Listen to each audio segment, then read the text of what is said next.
So, hello, and welcome to the first guest of our short interview series, Rosie Rushton. Thank you for coming here today, Rosie, to talk about your research and your own music making experience for people with additional needs. I was wondering if you could start by telling our listeners a little about yourself and where your musical journey began. Yeah, thanks for having me, Abby. My musical journey began from my family, basically. My family are really into folk music, and when we were little, we went to folk festivals. And then I started playing violin when I was 5. After that, I just wanted to do loads of music, so I did lots of different instruments, and then I went to study at Birmingham Conservatoire in 2009, and then I actually studied viola, not violin, and then whilst I was there I volunteered with a charity called Melody, and realised I wanted to work with children and young people who had learning disabilities. It was a fantastic opportunity for me, and after that I knew that's how I wanted to make music. I thought it was a really authentic and meaningful way to make music with people, and that's basically where it started and where it's gone. Yeah, that's great. Thank you for giving us a little introduction to where things started for you. So as a Birmingham-based practitioner now, you've set up an organisation specifically aimed at children with additional needs called Big Music. And as you mentioned before, you're also the director of Birmingham-based charity Melody Music Birmingham. I was just wondering if you could talk us a little about your experience with these charities and as a music practitioner in the West Midlands. Yeah, I absolutely love my jobs, and I love volunteering with Melody. So I was a volunteer, and now I co-direct the charity, which is great, and that's making music on a weekly basis with children, young people and adults with a range of learning disabilities. And then I was working in a special school as a music facilitator, and I could just see how much fun people were having with music, and I thought it would be brilliant if, just like I had gone to the music service and I'd gone to orchestras at the weekends, it would be fantastic if there was something that children, young people with additional needs and learning disabilities could do. And so I set up the company Big Top Musical Adventures because at the time there was basically nothing.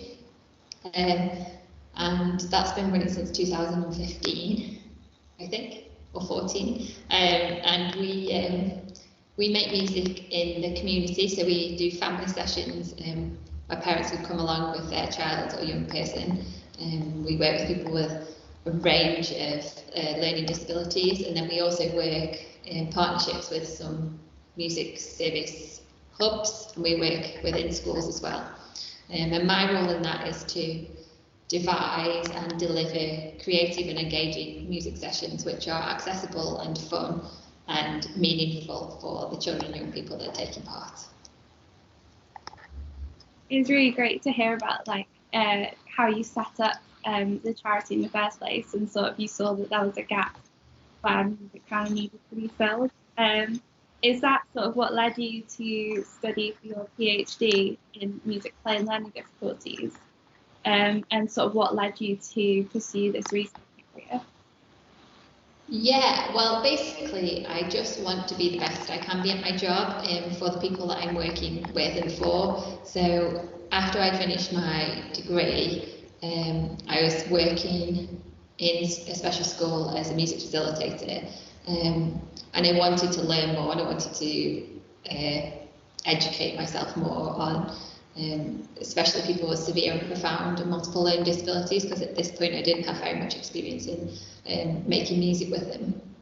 So I looked at what courses you could do, and there was actually only one master's which was specifically for people with SPMLD, and that was based at University of Birmingham. So I did that, and luckily it was part-time, so I could still work at the same time. And I did that over 3 years, and I absolutely loved it. And every single research project was a very practical, research-based course. I was able to focus around music, so I was really able to explore what music was and how music was used in the lives of people with PMLD. And then I just loved learning and exploring this. And when I was looking in the research and trying to find other articles and trying to find other evidences of this, there was a massive gap again in any research that had been done with people with severe profound multiple learning disabilities in music. There was probably Adam Ockleford's research into sounds of intent, and then there was maybe, well, I think that's actually the only one that's specifically for people with PMLD, and then there was some more research into music making with children with autism complex needs. So I really wanted to pursue this more, write more, and basically kind of evidence and investigate all these ideas and concepts and things that I saw happening in real life in classrooms or in sessions or in musical opportunities that I was able to facilitate. And I wanted to kind of evidence these and write about them so that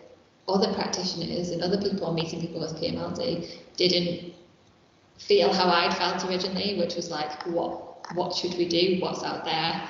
And so then I went on, fortunately, to do my PhD. So I'm in the middle of that now, and it's going really well. And I think the main thing is I love having fun and I love music, and being able to combine the two together, I think, makes for really engaging sessions for not only the people taking part, but also for you as a practitioner, like actually delivering the sessions. So the motivation and enthusiasm that you have for your job is basically there every day because it's just really good fun and it's doing the things you love. So yeah, that's why it was now my research topic for my PhD, because again, although research is happening in a very different way, I'm able to just think about and investigate this topic for this population. So through your research for your PhD and also your work as a music facilitator, how much of the PMLD curriculum in schools is made up of music making that you've witnessed? In terms of music making, I think there's a lot of music that does happen in classrooms with children with PMLD, and there's a lot of music that plays, and there's a lot of background music. But in terms of proactive music making, I don't think there's as much as there could be. And I think, teachers and class staff are very aware of using music and having it on, but I think the intention behind that, or the reason why the music might be there, or what might be happening with the music, could be investigated and explored more, I think. Yeah, and do you think this is is there a reason that you've seen why this might be sort of a lack of confidence from teachers, a lack of funding, or just a lack of awareness and training? I think firstly it's in a classroom for people with PMLD, there are so many things that need to be done and so many tasks that need to be done and so many basic care needs that need to be met, physio, and the job is so busy that I think because people with PMLD are dependent on mainly one-to-one support to be able to actively and proactively engage in music making, I think there's just first of all a staff shortage, so they're not able to have that one-to-one support. And then I think there's not a lack of awareness of music for people with PMLD and the impact that it can have, but I think there's a lack of confidence in class staff to deliver that, especially in staff to be using their voices for singing or for vocalising. I think music's one of those things where perhaps if you, for some reason you got told you weren't very good at music at primary school or secondary school, people seem to carry that on through their lives, so they really believe they're still not good at music. Whereas I don't believe that's true, and I think everybody can make music. But I think, yeah, staff shortages and the complex needs that need to be met. So I guess that leads us kind of on to the next question of, in your opinion, what is the definition of music? And do you think this definition restricts some of the music making that does happen?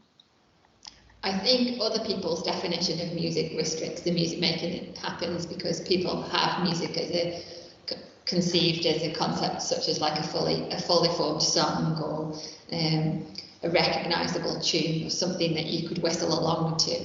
And for me, I think music in its earliest form is sound and expression of sound. So it's using sound in an expressive way, and that might be just through vocalizations, it might be just through small movements to engage with an instrument, but it's the idea that music is creating something that hasn't existed before, and I think we can support environments where music making can be acknowledged more easily, for example, so we can respond to all sounds as if they're musical contributions. We can allow everybody to be able to contribute to a composition that happens within the moment. We can acknowledge that repetitive behaviours can add rhythm to pieces, so we can take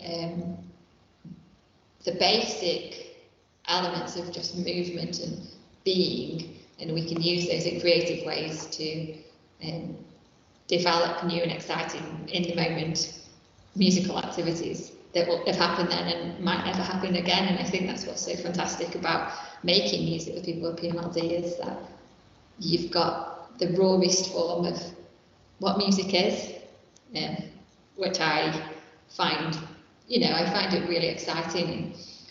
This is a total aside, but some people study like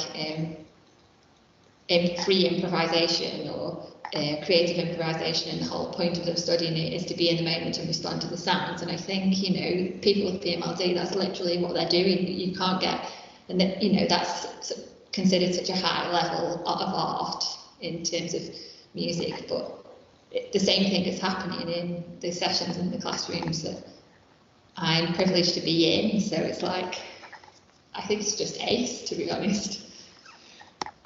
No, definitely. It is one of the most sort of rewarding things to be in those sessions and sort of see it happening as you're there. And I guess the next thing I wanted to ask really is, what are some of the benefits of this type of music making with students with PMLD that you've seen through your research?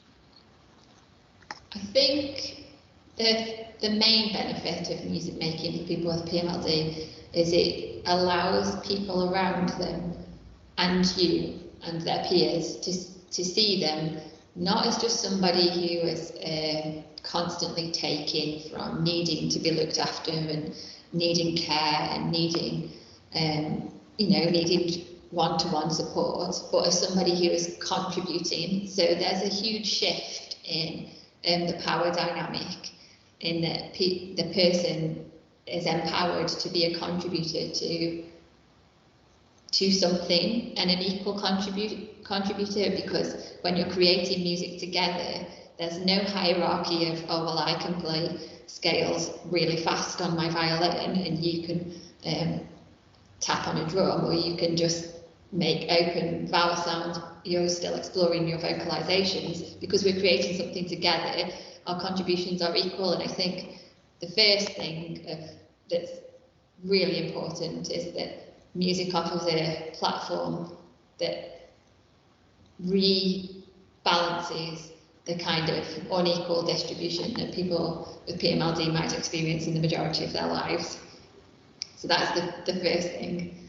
And then I think it offers opportunities for communication, it offers opportunities for personal expression, it offers opportunities to explore your body, it offers the chance to be part of something bigger than just yourself, to be within a concept or a group, and that kind of sense of being and belonging, I think, is a really important thing that can happen during music making sessions.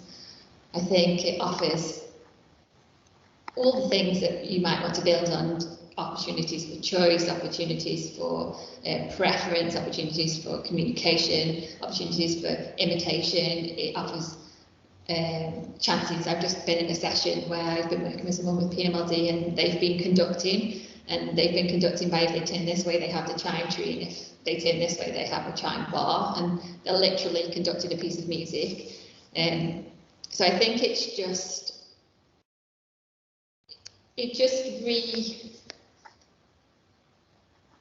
redefines the individual to being a musician, and that's how when I'm working with people with PMLD, I'm in a privileged position because I don't have to meet all of their basic care needs, which are fundamental for their well-being, but I can go in and I just see each person as an individual and then each person as a musician, and I can take and bring to the session in equal parts me and them. So I think that's one of the main benefits of music making for people with PMLD, a greater understanding of their place in the world around them.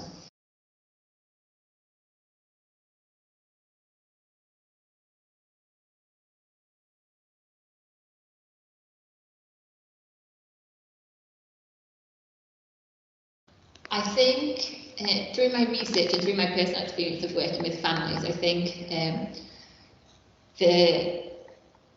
that parents learn a lot from going to group sessions and seeing music facilitators interact musically with their child and imitating those ways in which they do that, because the ways in which their child might engage with music is going to be in a far freer and far non-conventional form than they perhaps had anticipated or know how to do. So I think parents having that kind of exposure or training or experience of seeing good practice and others imitating and interacting with their child, I think that can really give them the confidence to try that as well at home. And in the research I did, having the opportunity to go to external music groups, whether they were specifically for children with disabilities or not, really empowered parents to use music making within their home setting. So I think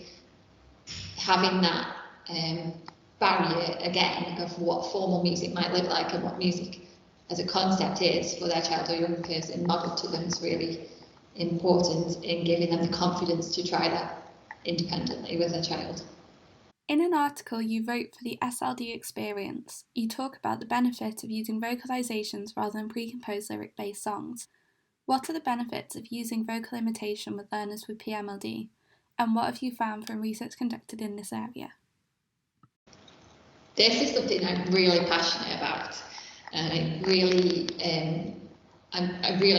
in my practice, I use it all of the time, and I really am trying, when I go and speak at places, I really try to instill this idea that formal linguistics and language isn't the only way of communicating, and if we bring ourselves as using formal language in music sessions or in pre-composed songs with lyrics, if we only bring that to the session, then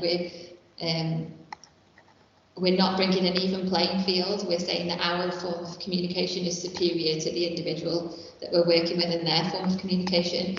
And so I think it's really important to, because obviously we have, as practitioners, we have more skills than the individual that we're working with because they have multiple learning disabilities. So I think it's our responsibility to adapt and align our communication to be able to communicate with our communication partner. And so if we are doing that in a music session, we offer opportunities through, it can still be the same kind of melody that you might use. So a song like Twinkle Twinkle Little Star, but instead of singing Twinkle Twinkle Little Star, if we sing it with open vowel sounds, then we offer the opportunity for the individuals that we are working with to contribute to that song and to sing along with us in an equal kind of way.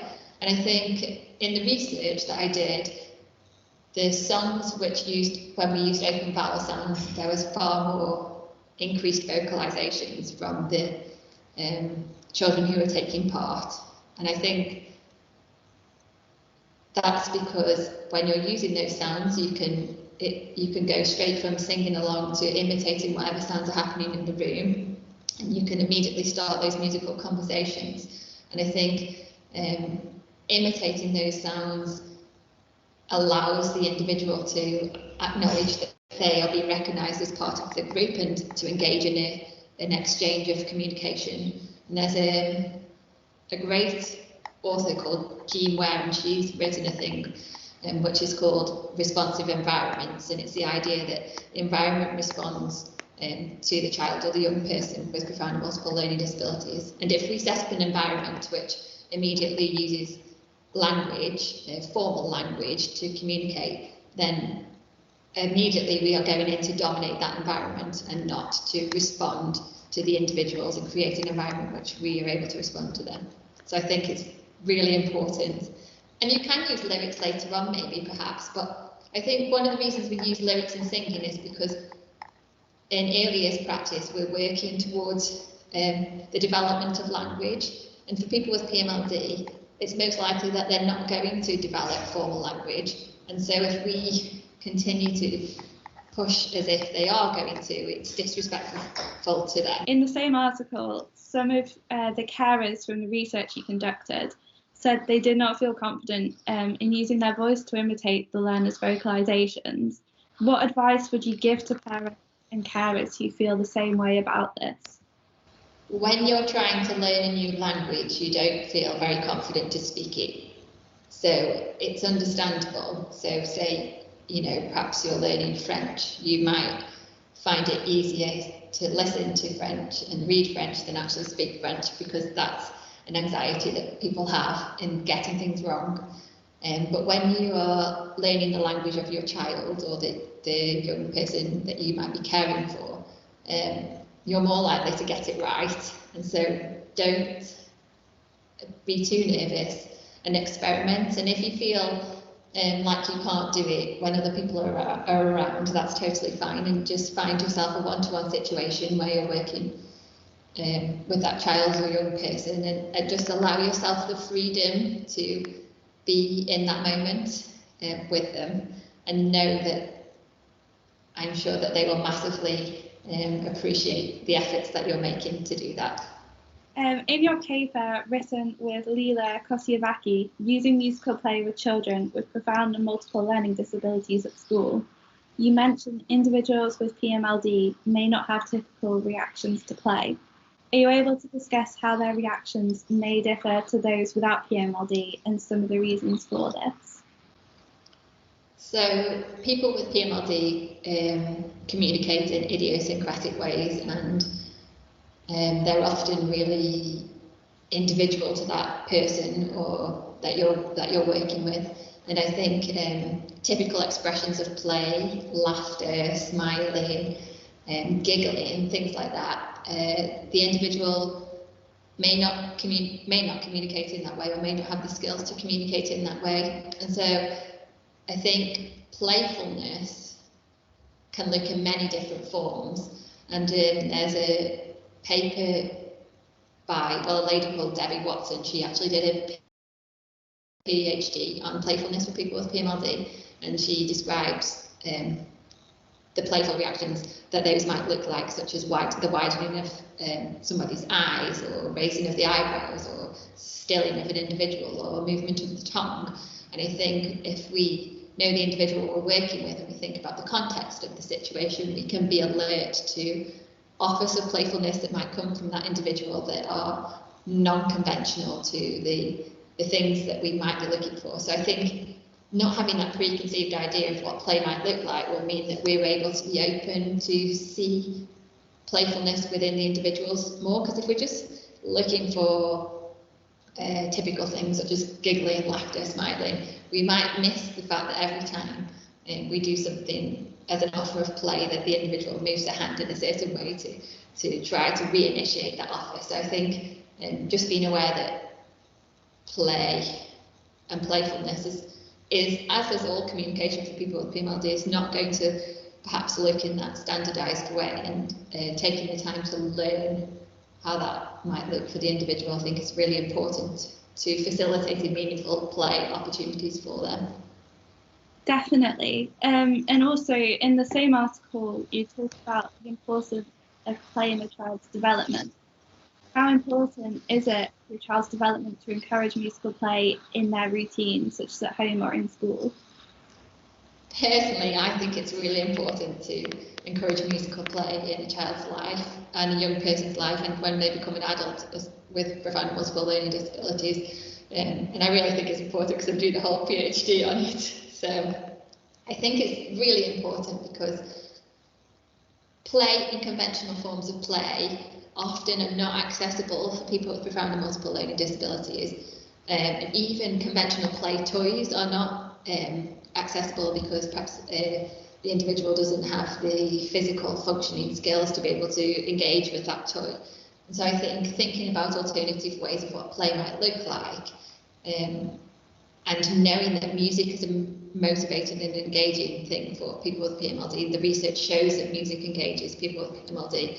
And combining those two things together, I think, will really can afford people that sense of playfulness and those moments of play that are, you know, it's within the rights of the child that everybody has access to play, but we need to make sure that they are actually accessing play and accessing those playful emotions, and it's not that they're just getting a generic toy and that's playtime because that's a play object.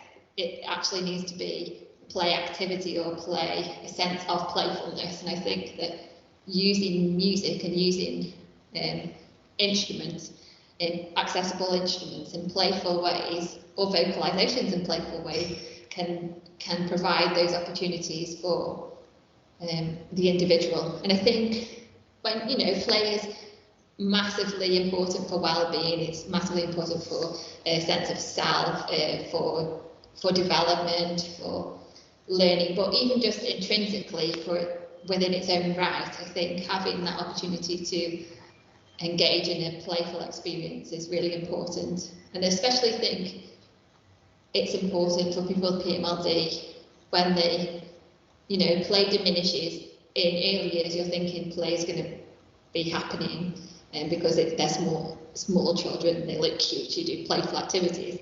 But for people with PMLD who cognitively are going to be staying in those earlier stages of development, I think play opportunities are paramount throughout their education into their adulthood to support them as individuals to engage and communicate and have fun in their lives. Yeah, I completely agree.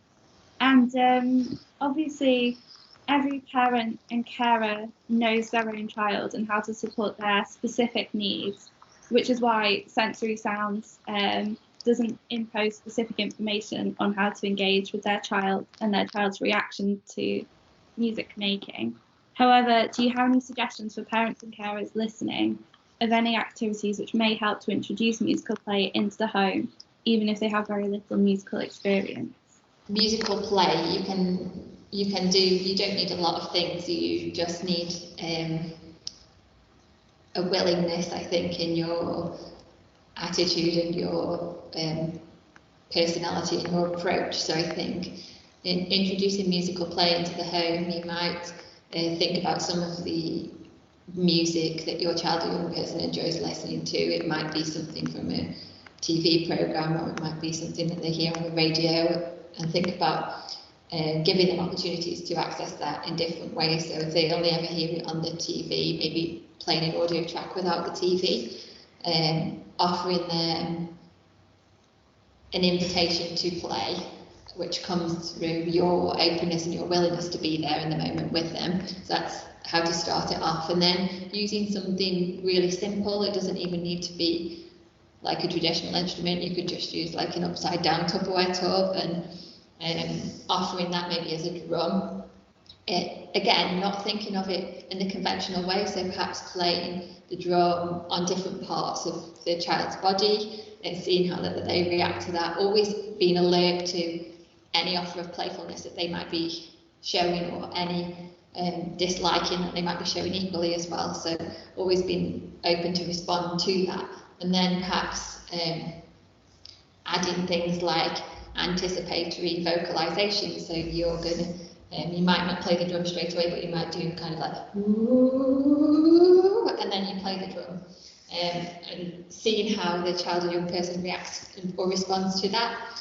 And then I think the main thing is affording the time, and this is the difficulty, and this is what the research has shown, that parents and carers are very busy. It's a really demanding role, and but it's giving yourself those 10 minutes maybe within your routine where you're going to have that opportunity to afford that space for playfulness to occur. And that could be perhaps, some part of your day, maybe after the child's come from transport, or whatever works for your home routine. But thinking and having that dedicated, it doesn't need to be like, we're going to do a musical play for an hour. It's like, let's have 10 minutes, we'll put on a couple of tracks, one that you like, and then importantly one that the child or young person likes, but just as importantly one that the parent or carer likes, and makes them feel playful as well. We do 2 tracks of music, we play with a Tupperware tub or maybe a shaker that's got some rice in, and this is our time where you as a parent are ready to play. You've got the openness and willingness to play, and you're looking for all those non-conventional responses that might come from your child or young person. So I think that's what I'd say. Give yourself the time if you can. It doesn't need to be loads, 10 minutes, 15 minutes. Open yourself to having fun and being an available play partner, and use instruments if you've got them, or the household items in non-conventional ways to begin exploring sound playfully with the child or young person that you're supporting. I guess now talking in an educational setting, we must also monitor things like funding issues and staff shortages, like you mentioned earlier, which are an issue that can create challenges in the classroom when trying to make music. Do you have any thoughts on how we can make music making possible in the classroom regardless of these issues? I think it's the same kind of thing, really. I think it's knowing the value of it, appreciating that value, and being alert to those moments when they arise, and thinking, yeah, we'll do musical play here, we'll put some tracks on, we'll get out a few instruments, and we'll be ready as facilitators to respond, and knowing that it's the staff, well, it's the adult or the play partner's kind of demeanour and approach that they bring that's going to have a huge impact on the musical play experience of the child or young person that they're working with, and being alert to that. Because if you're busy, and if you're always thinking, and this is what's happening, if you're always thinking of the next thing, or what needs to be done, or what you can tick off the list, then you don't afford yourself the time to enjoy being with the individual that you're supporting. And I think, well, my previous research has shown that having those moments of 10 minutes, 15 minutes, 20 minutes, maybe when other students are perhaps in a different part of their daily routine, but affording yourself the time to work with them and to celebrate them as individuals can have a massive positive impact on the relationship that you might have with that child or young person, because you can just be together and enjoy each other.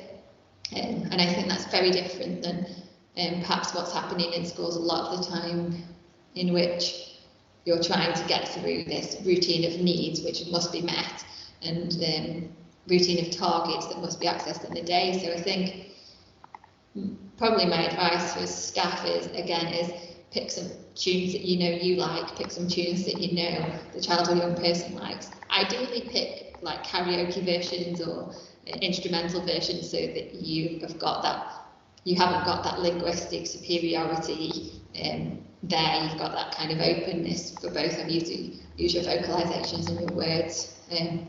Try not to give a running commentary through everything that's happening, and try to allow the freedom and the space to have fun with the children or young person that you're working with. And remember, you're not looking for a musical outcome, so don't worry about your musical ability. You're looking for and you're offering a playful opportunity, and that's the thing to be open for. Well, thank you so much for sharing all of your knowledge and your research and your tips and your tricks and your insights.